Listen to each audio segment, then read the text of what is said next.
Welcome. Hello.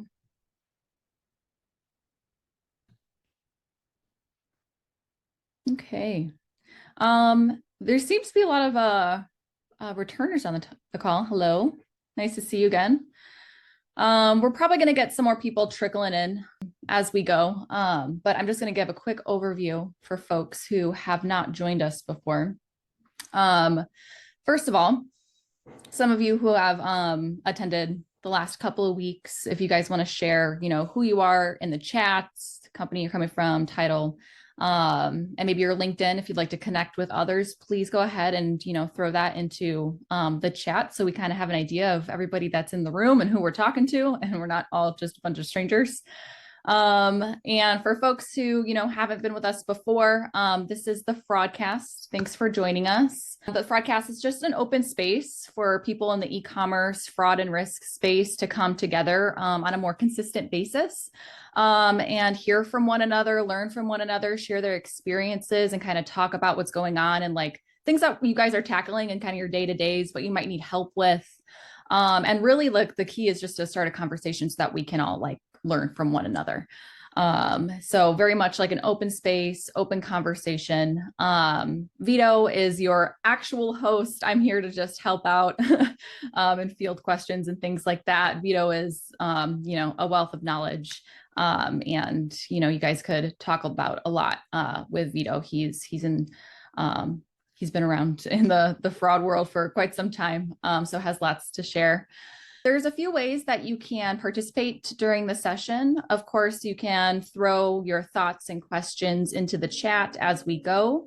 You can also, if you prefer for a question or whatever it might be, to remain anonymous and just, for myself and Vito to see, you can use the Q&A function that's at the bottom of your screen. You might have to go to the more section to pull that option up. You can submit questions there anonymously if you prefer. And then, of course, our favorite way of participating, having you guys participate, is being on camera with us, coming off of mute and, voicing your thoughts and questions. If you guys prefer, you can, raise your hand and we'll be sure to call on you. Or you could feel free to interject. Vito is going to speak to you guys a little bit about some specific topics at the top, just to kind of get the ball rolling, but really any topic is fair game for you guys. If you guys came in here, wanting to hear about something specific, you have a question, something you're dealing with, and you would like to utilize this group of people to get their thoughts on, what you're tackling, feel free to mention that as well, and we'll try to integrate that into the conversation. Or you might hear about it in a future Fraudcast. So yeah, that's about it. Like I said, this kind of works best when everybody's participating. So thanks for those who are on camera.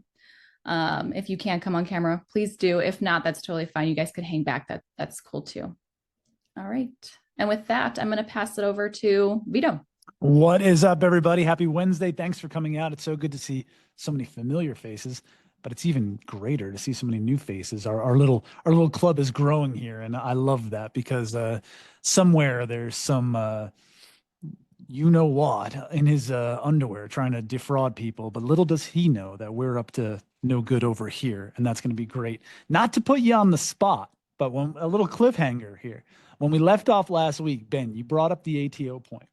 If you could just give us your elevator pitch on kind of what's going on there, because Ben spoke to all of us, and from his lips to my ears and fingertips, it's kind of weird, but I did all my digging on everything you talked about with ATO. So if you could kind of bring everyone up to speed around what you've been seeing, especially around the Dominican Republic, I think we're going to have a great conversation around that. So please, Ben, if you don't mind, I would love for everyone to hear what you've been seeing.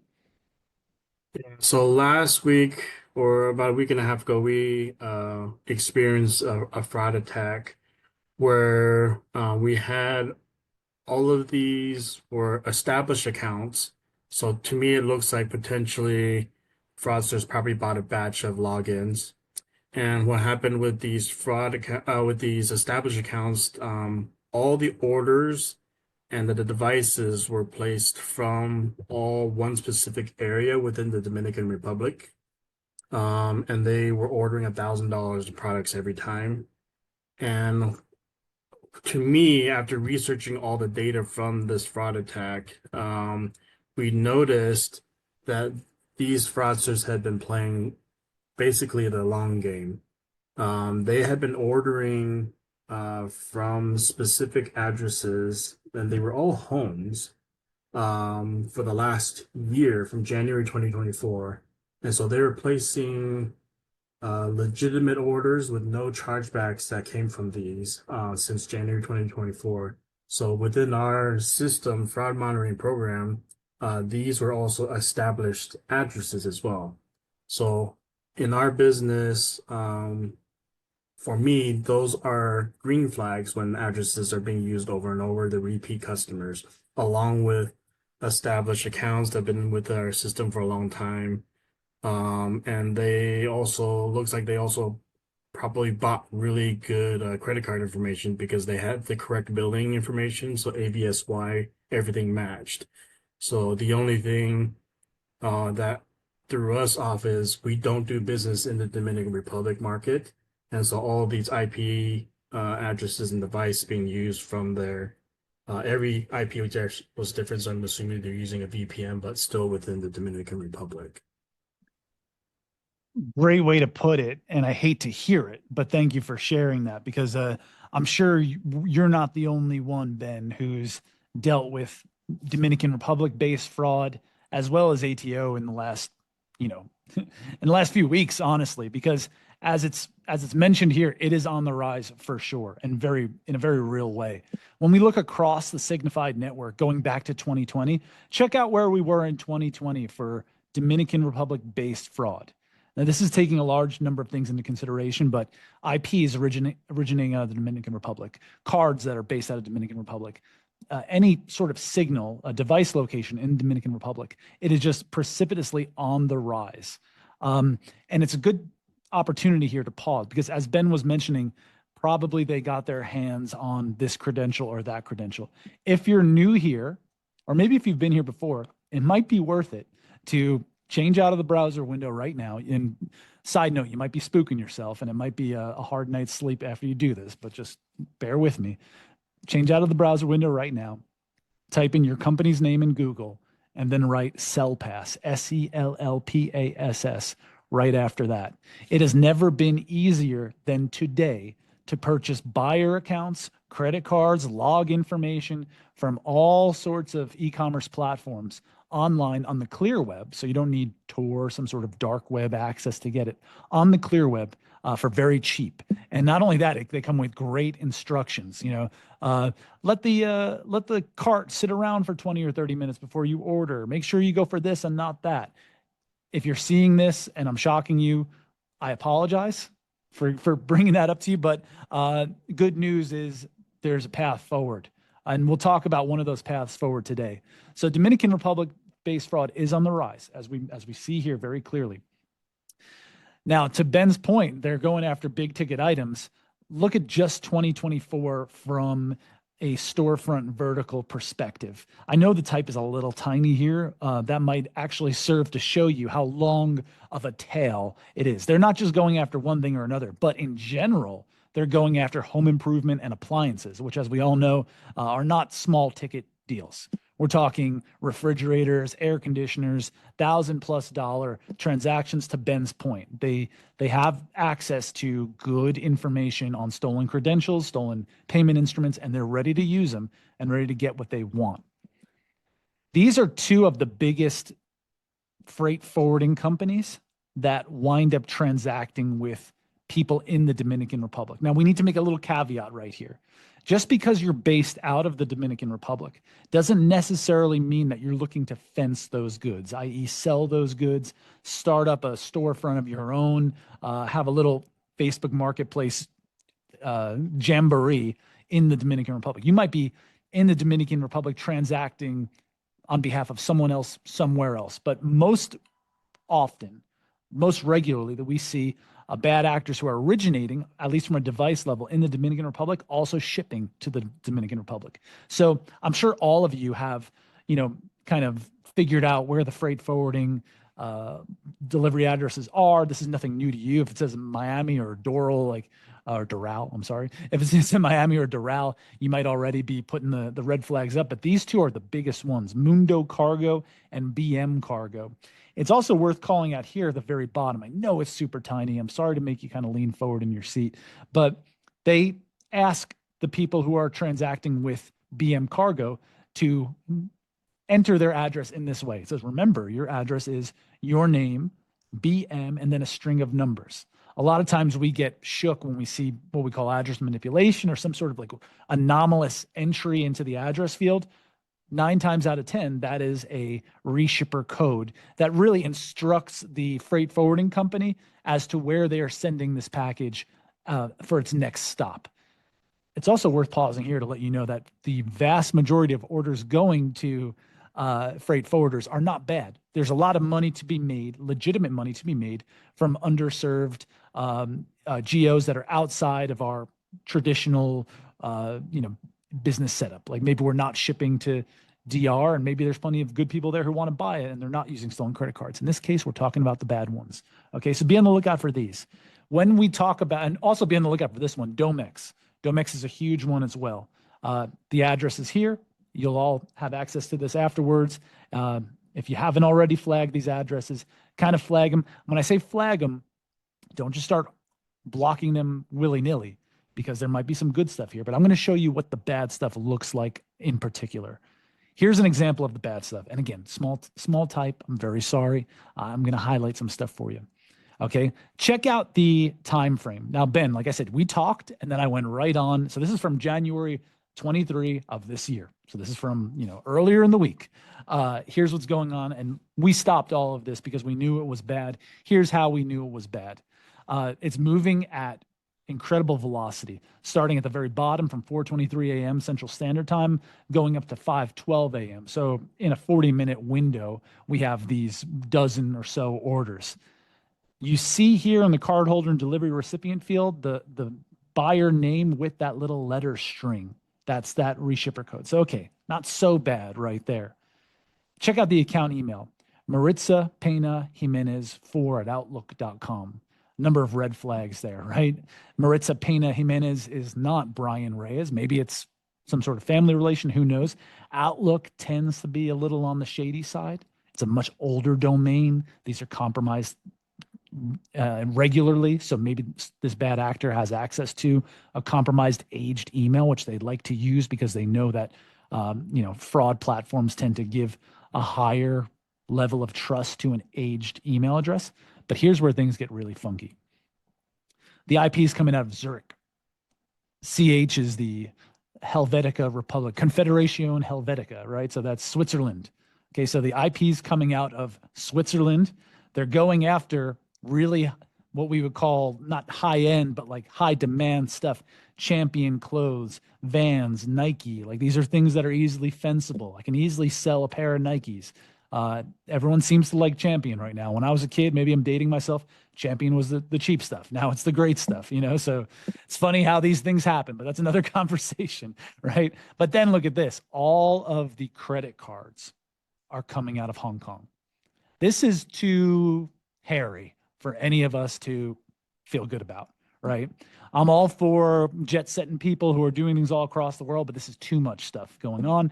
That's why we declined it all and came back as fraud. We were lucky to decline it. We knew we were on the ball there. So just a little example of what you might be seeing coming out of the Dominican Republic and coming off those reshipper addresses that we're talking about here. So we're talking about people who have combated ATO, or we're talking about people who've gone through ATO, especially from a Dominican Republic based perspective. Before I go on to like the nuts and bolts of ATO, I would love for you to come off mute and know if you have had any headaches, any sort of peccadillos around the Dominican Republic, especially in the last, let's say, 6 to 8 months. Maybe Hey, you took Vito. a trip. Yes. Hey, Vito. Hey, so Me and our team, we're not familiar with the Dominican Republic IP address issue. We have seen obviously those freight forwarders out of Miami and Doral. Those are pretty pretty regular ones that we see.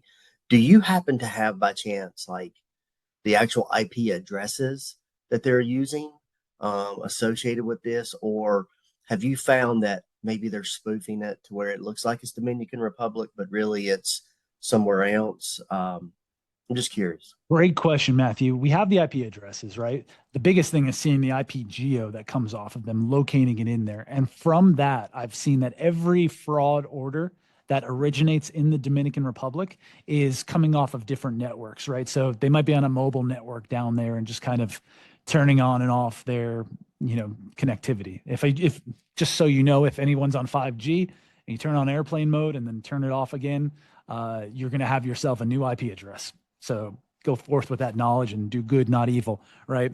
Whether or not they're purporting to be in the Dominican Republic is a great question. My whole thing is this.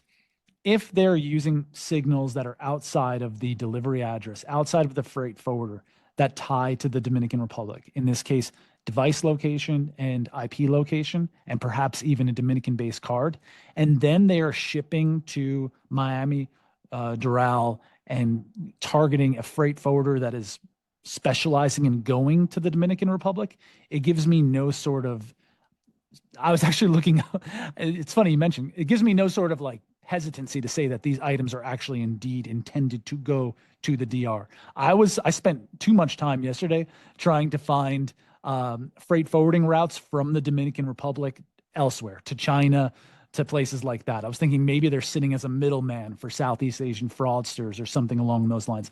I could not find that. And I don't think that they would go through that kind of Magellan style all around the world. Let's ship it from the US to the Dominican Republic, then to China and parts elsewhere. So if they're going to a freight forwarder that specializes in shipping to the Dominican Republic and they're originating from the Dominican Republic with one of those signals, that's where I say this is Dominican Republic based fraud. But great question, because you could easily park your IP address in the DR, but then maybe if you're in Southeast Asia and doing that, you might want to go to, a West Coast freight forwarder to go to China afterwards. However, we've also seen a little caveat here, more often than not, if not in the 90+% bracket, if I'm a bad actor trying to access a freight forwarding service and I'm overseas, I am almost always going to park my IP address in the United States. Like I'm going to start there. In fact, I'm going to park it in Oregon, Delaware, Florida to make that IP to shipping distance be as small as possible. That's just what they do. So putting themselves in the Dominican Republic while being somewhere else is just adding another layer of risk to their own operation that I don't think they want to do. But it's a great call out, Matthew. Anyone else with a Dominican Republic story, could have been senior class trip that you got sunburned on, anything like that? If not, let's go into ATO. This is the big one, right? Because this is not just about the Dominican Republic, but this is the tactic that they're using, especially in Ben's example. Okay. So here's, in my opinion, after years of doing this, kind of best practices on how to combat it. I've got thick skin. Also, to quote Mick Jagger, once you start me up, I kind of never stop. But if you come off mute and say, hey, real quick, like slow down, I'm happy to do it. So please stop me. And especially if there's something here that you've tried that didn't work, or maybe you've got a better spin on it, let's talk. So Gordon Ramsay. Okay. Gordon Ramsay is going to yell at you if you didn't make your cake correctly, right? This might be a weird metaphor, but just bear with me. Gordon Ramsay's not here with us today. Okay. The way we combat ATO is by looking at a number of ingredients, right? And you can mix and match those ingredients as you see fit. Everyone on this call is operating from a different stance in e-commerce. You have a different sort of like bad actor profile coming at you. You're selling different things. You're selling two different places. So there's not one sort of like catch-all, whether not one catch-all logic or kind of ingredient recipe that's going to work for you. But I'm going to give you all of the ingredients. You mix and match them on your own. Gordon's not going to be yelling at you, I promise you. Here's the first ingredient, okay? And this is I started from my favorite. Okay. This is really my favorite. Determining the current delivery address and its distance to a historical delivery address. Okay. This really depends on you having history on the buyer. And in some ways, this really depends on you operating with a fraud provider that has a network that has a lot of information about said buyer, typically relative to the email. This could also be done relative to the confirmation phone, to the bin, etc. But if I have some history on somebody and I could get a distance-based measurement on their historic delivery addresses and the one they're using today, that is going to be a great way to surface ATO. Okay. For instance, here, the top order is the fraud order that we declined. The bottom order is more than 2 years prior, April of 2022. We can see they go from York, Pennsylvania to Lewes, Delaware to Rehoboth Beach, Delaware. We're building out what we call an expected buyer drift. Okay. Pennsylvania, Delaware is not a huge place. Rehoboth Beach is a hot spot to, have your little summer fun at if you're on the East Coast. All right. I may or may not have had some good times there myself when I was in high school. But this person goes from York, Pennsylvania to Rehoboth Beach, and in between, we could build that out. Look at their IP geolocations, also in York, Harbison, Delaware. We've got a kind of, heat map of where this individual moves. Now, all of a sudden, going from the 28th of December 23 to the 7th of November 24, which is, almost a year there, but still, they are going from Rehoboth Beach and Harbison, Delaware to Doral, Florida, and an IP address based in the Dominican Republic. This is a red flag. I do not tell you to decline just because of this. As we're talking about here, there is some expected drift from a buyer, but if you're seeing something this egregious, you might be very inclined to decline, and I would probably support you in that. So that's your first ingredient. And again, stop me at any time if you want clarity on this, because I'm just kind of running here. All right. We talked about all these big points already. I forgot that I put cool animations on them. Here's Vito. Yes. Hey, Vito. Going back to ingredient 1, just out of curiosity, did you notice like a purchase, say like on 11/7, like at 10:30 in the morning, where they just quickly used the person's information just to see if it would work, and then the next thing you know, 3 minutes later, they use this information you're showing here? This is everything related to them. So this was the first try that they had. And Okay. what's great too is what I'm looking at here. These are 4 different merchants. Okay. So sometimes I like to put it this way. The issue with ATO is that we're talking about Rehoboth Beach. You might be thinking it's a great beach day, right? And the tide is out. But in reality, that means the tsunami's coming in, and you're going to park your beach chair all the way up, but the tsunami's coming in. You might not see, to your point, and Matthew's making a really great point here.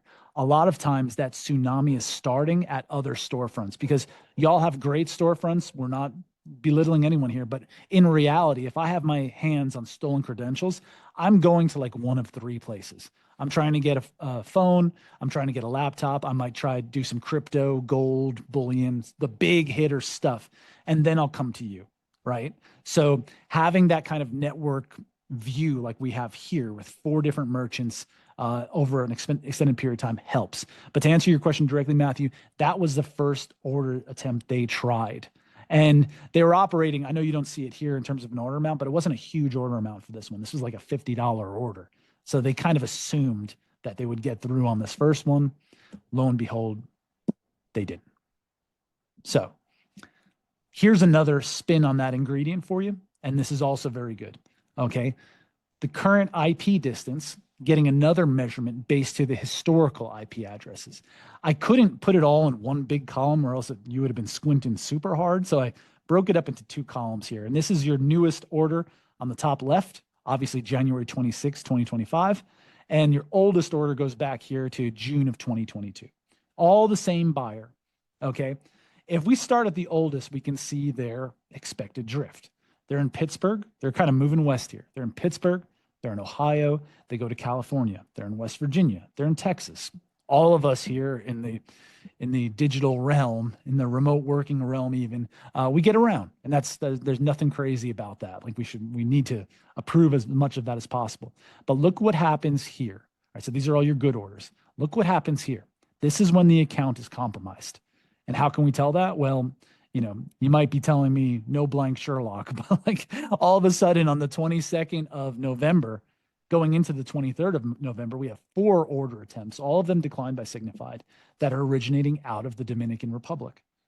Okay, this is unexpected drift. Check out what happens on the 26th of January. Their account has been restored and they're back to their regular browsing and ordering stuff. You can see the Mountain View IP comes back online. Okay, so this was a good order that came back. Just to break it down with all you, I know we're tight on time, but I actually had my credit card stolen yesterday. So I'm a victim now as well. But I just put in the stuff through Bank of America. They're sending me a new credit card. So that's likely what happened here. End of November. Oh crap. What is this? Cancel my card. Fraud, chargebacks, sent. Bank says, cool, sending you a new card.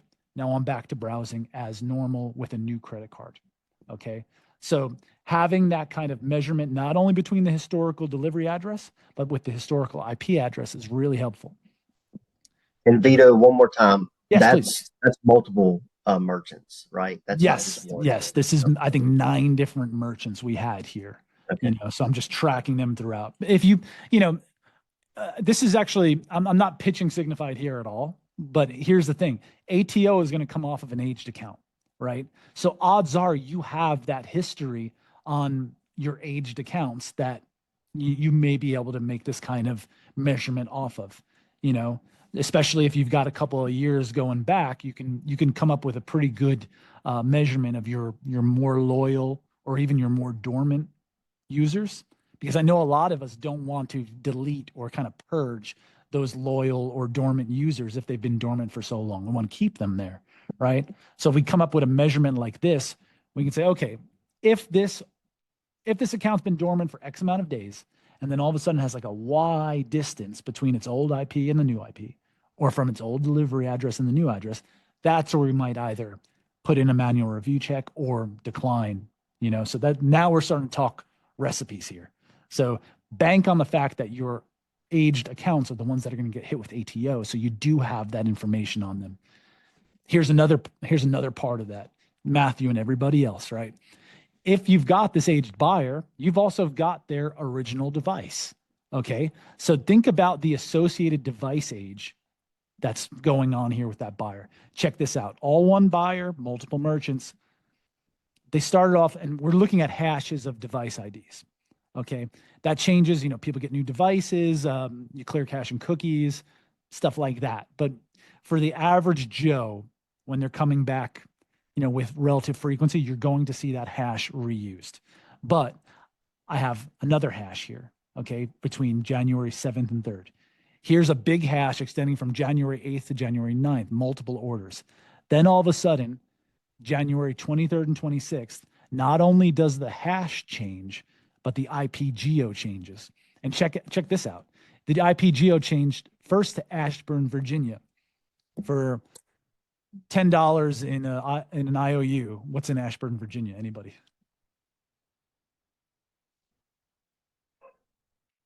Ding ding. Yes, your AWS headquarters, right? So a lot of easy VPNs are run out of AWS. It's a very easy way to run a VPN. So they started on the VPN, and then 3 days later, they're like, screw the VPN. We're just gonna use our Dominican-based IP address. Okay, so net new device ID in conjunction with a weird IP geo, one that hasn't shown up in their history before. Now we're looking at, this kind of souffle is coming together. Chef Ramsay would be happy. Here's where we can start mixing these things up really nicely. Okay, so before I go into some more from Chef Ramsay, I want to hear from y'all. You've obviously fought ATO before. This ain't your first rodeo. Have you found anything, at least from a feature level or sort of like a measurement level that we're talking here? Have you found anything that worked? And even better, have you been smitten, once bitten, twice shy by, a shibboleth, as we say, a key that's going to open everything, the promise of a silver bullet that really just didn't pan out for you? Anything like that from anyone in attendance? I'd love to hear from you. For us, we tried doing account verification by phone number. I didn't want it because I don't think phone numbers are secure enough of a item to use to verify. Because my first thought was I can find a disposable number and then just reroute it or port it over messages to wherever I need to bypass that verification. It worked for a little bit, and then like a month later, we knew even our own customers found ways to create fake accounts using new phone numbers, and they just had to verify it. So I really want more secure, like some sort of two-step authentication, but in this day and age where people are ordering on websites, they don't want to go through that process, especially in the US.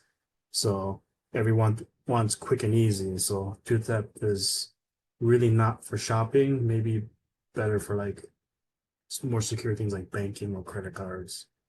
Try having that friction conversation with everyone above us, and that's one. But then try having that price point conversation, because those are pricey options, right? All those checks are pretty expensive. So I feel your pain there. All of us here, and this goes back to something I've talked about a lot, like that sentiment. I want you to step up. Maybe one day a big mover's like, you know what? I'm done with this. Like, you're going to have to biometrically scan in to buy, and that's going to change all of our lives. But that's for a different talk. but glad to hear that, Ben. Anyone else with any sort of horror stories or success stories around, things that you thought would work or actually did work in combating ATO? Before I give you the rest of Chef Ramsay's secret ingredients.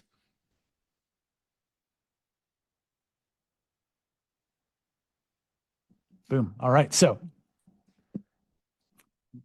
kind of a no blank Sherlock, right? First time they're using proxy IP, but you're going to see this ingredient change a little bit right here. You can create a feature around the use of a proxy, a SOCKS, an open VPN level IP, and you can combine this with any of the other ingredients or with some sort of calibration of your own. If it falls into this risk bucket and it's got a first time IP address and there's some sort of distance between the delivery address, then we can decline. That can be a thing. I like this one a lot. Account of the distinct cards, the distinct payment methods, payment instruments that are associated with the device ID that's being used. Because more often than not, even though we like to think of them as whiz kids and geniuses and are always one step ahead of us, they do get lazy, the fraudsters. So more often than not, they're going to have a device and they're just going to kind of load it with different accounts, different payment instruments.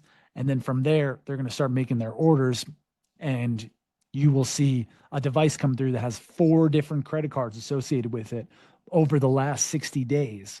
And now that device is trying to transact with you to a far-flung delivery address, potentially a high-risk item, an IP address that's never been used before. So again, another ingredient to throw into the cake here. Operating system signature. This is a fun one, okay? So a lot of automated stuff gets done on headless browsers. So if we can see the operating system signature that's being used here, we can tell whether or not the browser is Linux, OpenBSD, things like that, that just mom and pop are simply not using. That is a great way to like start a conditional statement off. Like if you're using this weird operating system and you've got multiple cards on your device and you're going to some far-flung place, another ingredient for you. This is kind of in line with the proxy IP. I told you that proxy IP ingredient was going to evolve a little bit. IP host application, SOC 5, Tor. This is telling you where the IP is coming from, what's hosting it. And if it's coming off Tor, that's what we use to get on to the dark web. Again, mom and pop are not going on the dark web to transact on your site. That doesn't mean that good stuff doesn't come off the dark web to your site. That's another conversation. But as an ingredient in conjunction with everything else, this can be incredibly useful. Get that IP host application, see what your good buyers are using for an IP host, and then figure out the deviance there, the discrepancy that might be in line with the bad. And finally, Hey, Vito, Yes. SOC 5, I'm not familiar with that. Is that a high risk IP host? We see a lot of, so SOC 5 offers entry ports, especially in mobile web situations. So a lot of people now a lot of fraudsters, we're not going to class them as people for this conversation. They're the enemy, right? But a lot of fraudsters will say, instead of me putting a proxy IP in Texas, I'm going to get onto a Verizon wireless mobile IP in Texas. And you're going to enter that through something called SOC 5. So if you're able to see IP hosts, run all of your good traffic against it, see where most of your stuff is coming from, you'll probably see some SOC 5. You'll probably see some Tor out of good stuff, but there'll be a larger percentage of bad that are using things like that. So SOC 5, just another way of getting onto mobile web from parts unknown. I'm in Texas. I couldn't get on a Minnesota-based mobile ISP right now, but if I used SOC 5, really through routing my stuff through the internet first, getting onto that SOC 5, and then gaining access there, that's how I would do it. So that's a very common thing, because oftentimes we see, okay, the phone is Verizon, the internet service provider is Verizon, that matches, that's cool, but do we know if they're using a SOC 5? That's like a new style of proxy IP. Finally, last thing here from Chef Ramsey is in and cross network velocity. Not pitching Signified too hard, but if you have access to seeing what's done at other merchants or what's being done on your own website, on your own e-commerce platform, perhaps you have multiple marketplaces and they're going to, the lower dollar offering marketplace first, and then they're coming onto the heavy one.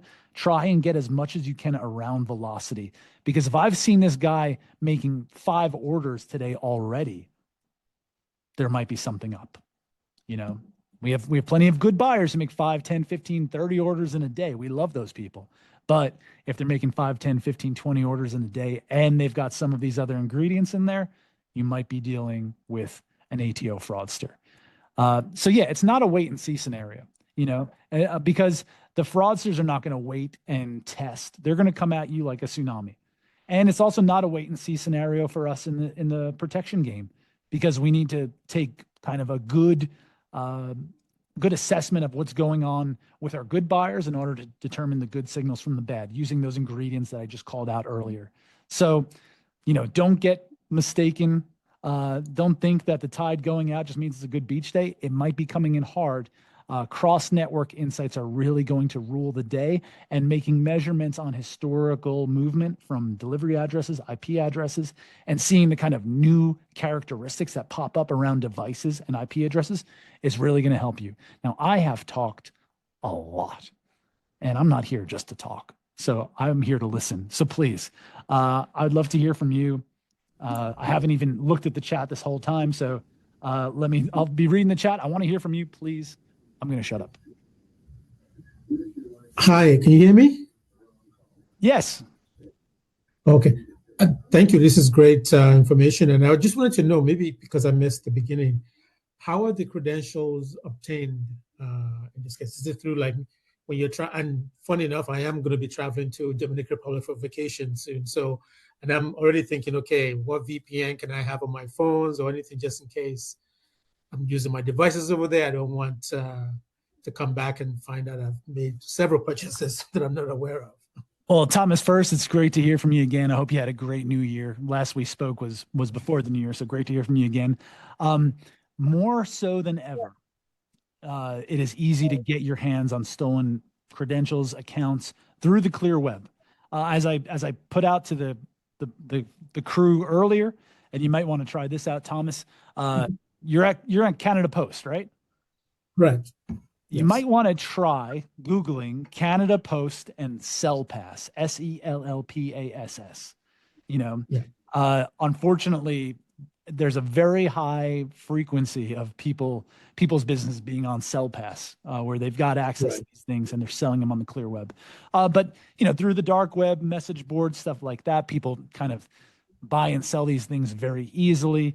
And then, sometimes inadvertently we have attacks on our own e-commerce platforms that we might not even be aware of, where people are skimming or oftentimes these compromises happen upstream from us.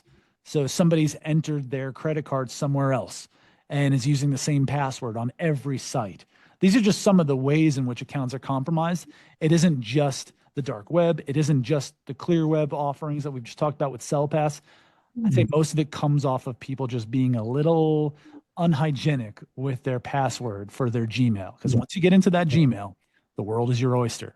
But we'll be making sure everyone watch out for Thomas. If you see any orders coming out of the Dominican Republic, he's a good guy. Yeah. Nothing to worry about. And I actually have the examples that I have of this, and my experience with it is maybe it's more old school, but it's more of people using social engineering to get it. And I've gotten those calls. I don't know if it happens in the US where you get a call, somebody saying they're from Verizon, for example, we have a great deal for you. And without you knowing, they've actually talked you into providing all the information that they need. And I think while they're on the phone with you, they're also on the phone with the real Verizon, passing the information. And I was even thinking, okay, what if Verizon sends a code to your phone to make sure it's you? And they will probably tell you, oh yeah, we just sent you the code. What's the number? Meanwhile, they're passing on to real. And the goal of this is to order a new phone, probably the most expensive one they can find with the biggest memories. And then a few days later, they're tracking this as well. And they'll call you and say, hey, we shipped you the wrong phone. You wanted a Samsung phone, but we shipped you an iPhone instead.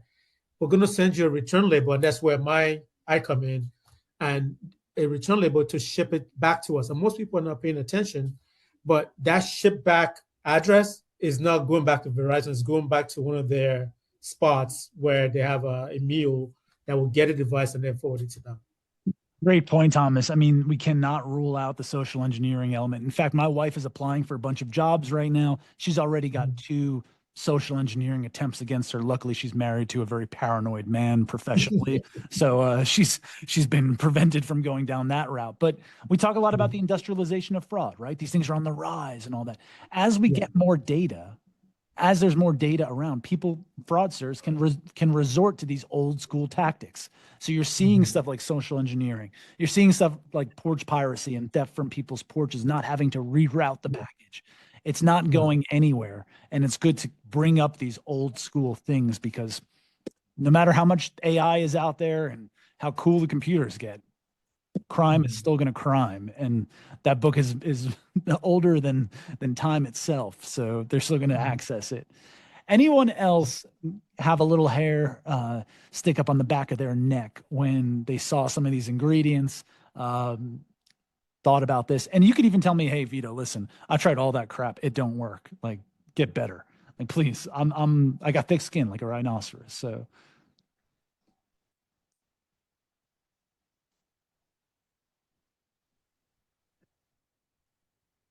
With the first few points from on that Ramsey page, a lot of those don't work for us. Just because we do have a lot of especially our brand affiliate leaders, especially since we also introduced drop shipping. So now they're using accounts where they can then drop ship to a customer anywhere. Especially we're trying to get into the social media world, and so people are making vague social media posts though that people will be interested in messaging them. So now they're getting customers no longer from just within their city or county or state. Now they're getting it from all over, everywhere.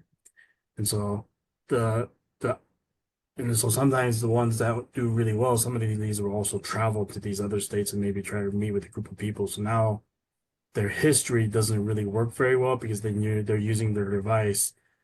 They're in California now, they're in New York, but that's still legitimate because their device or their IP address is now different, but they're still a good customer, but their history doesn't look like they're all usually in the same area. So absolutely understood. I am very curious about looking at the operating system signature. We never thought about doing something like that, or the IP host application. That is definitely something I've never thought about. This is definitely new to me as well. And I think your operative word is going to be distinct. So if you could see the distinct number of cards, distinct number of addresses, there's going to be a lot of distinct addresses from a drop shipping kind of thing, but maybe there's a norm, and that norm is getting deviated. Even though it's still a big number, there's even bigger number maybe, or something around low history. So we have you could talk about this for 9 hours, 15 hours. I'm going to MRC, by the way. Anyone here going to MRC? We're trying to sign up for MRC. We're trying to get it. It's only $500 for the membership, but like we're trying to get approval right now. But we're also very tight on spending. But I've heard a lot of good things, so Well, then, just between us here, I'll keep the back door open if you want to just like sneak into the convention. I got you covered. You know what? You never heard that from me. I've been compromised. So, but if you're at MRC, I'd love to talk to you about this in person. Before we leave, I saw some of you come off mute last week when I was like, "Is there anything you want to talk about next week?" So, and Kristen, I'm kind of looking at you because I saw you come off mute, and I think you were going to say something before we left. So, Kristen, I'd love to hear if there's something you'd like to talk about next week. Triangulation. We've been having issues with triangulation, and it's hard for us to even identify that it's happening because our we don't validate anything. This is food ordering, online food ordering, so it has to happen immediately. There's no manual review or anything. There's often not a delivery address because they're coming to pick it up from the store. And we just had one that I happened to get lucky on. They used an unoriginal name, and I happened to like find their social media account that they were advertising it for because of the stupid name that they made. But I got lucky on that one, so I am trying to figure out a way of like how I can even identify that it's even happening, and like any solutions for it. So. Dare I say you're talking to the right person, because that was one of my first. If there's nothing enjoyable about it, it's a bit of gallows humor, but I love fighting triangulation fraud because the dumb name, they think they're really smart with this whole scheme they've got. They're really not. We're gonna put them in their place next week. So if you've got triangulation fraud issues, questions, get ready for next week. But also you could hit me up on LinkedIn if you've got things in specific you want me to go over. It's been such a pleasure to talk to you. You've made my Wednesday so much better. I'm so happy to see some old faces and new faces, and I hope you all have a beautiful rest of your day. Jenna, I give it back to you. Well, that's it. Thanks so much. Thanks for joining us, and hopefully we'll see you guys next week. Have a good rest of your day. Thank you, everybody. Thank you. Bye. Take care.